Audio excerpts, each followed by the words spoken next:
I'm Abigail Martin with Penalty Box Radio, and I'm here with Captain Duncan Brown, coming off a 7-2 win against Vanderbilt. After tallying early in the first period, about 2 minutes into the game, how did it feel to tally that first goal? Oh, it was awesome. Really good way to get things moving, and have a very good start to a really successful game.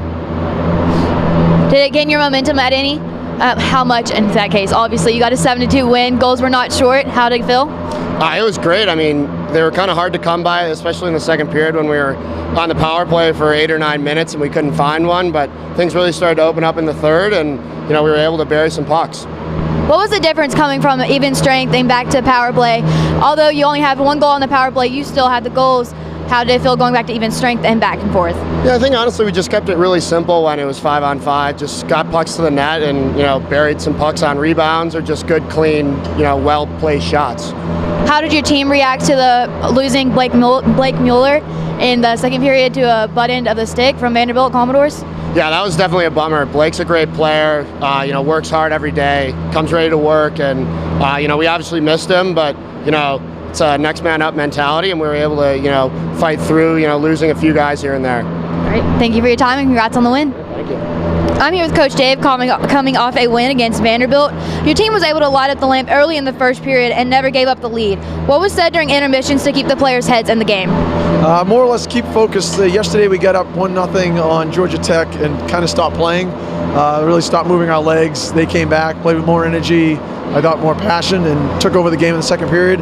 So that was really the key, was to just keep moving our feet, keep the momentum going, and fortunately we got a power play goal, and we're able to, just as you said, maintain the lead throughout the second period, which kind of carried into the third period as well. So it was a better overall performance, more energy, more effort, and we were able to sustain it, which we didn't do the day before. Was any confidence lost as the Commodores started to get 2 goals in the third period? Yeah, I always get a little nervous when we get a lead, and all of a sudden you can kind of feel the momentum changing. I actually saw them play the Friday night against Georgia Tech, in which they were down 3-0 and then came back. It was a 3-2 game, so I knew they really weren't going to fold tent and just call it a night. So I kept telling the guys, reminding guys, we answered one of the goals with a quick goal, I think within 30 seconds, which I think was a big, really I think that's when the game, I felt more comfortable the game was in hand at that point.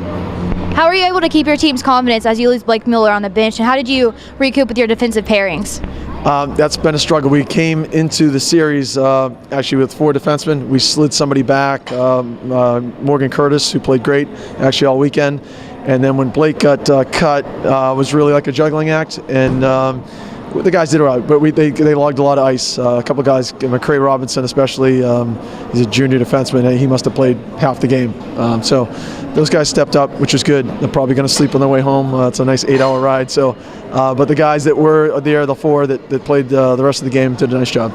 What was the game strategy between changing your goalie in the first and then to the second period? Well, we came into the series, we're going to have 3 games. Unfortunately, Friday night, because of the weather conditions in North Carolina wasn't able to make the trip. So I made a commitment to all 3 goalies that were making the trip to get minutes. And so what we did was we had each goalie play 2 periods, and it was coincided that Cal played the third period last night, the first period tonight, and then David Ostrowski came in and finished the game and played the final 2 periods. So me trying to juggle a commitment I made to all 3 players to get ice time, and those guys, to their credit, kind of going along with it and just kind of biting their tongue and saying, all right, that's fine, it's fair, and we'll make it work. So, there's no real strategy behind it, my commitment to them and fairness. So. Sounds fair. Coach that stays true to his commitment and promises. Well, thank you for your time and congrats on the win. Appreciate it. Thank you.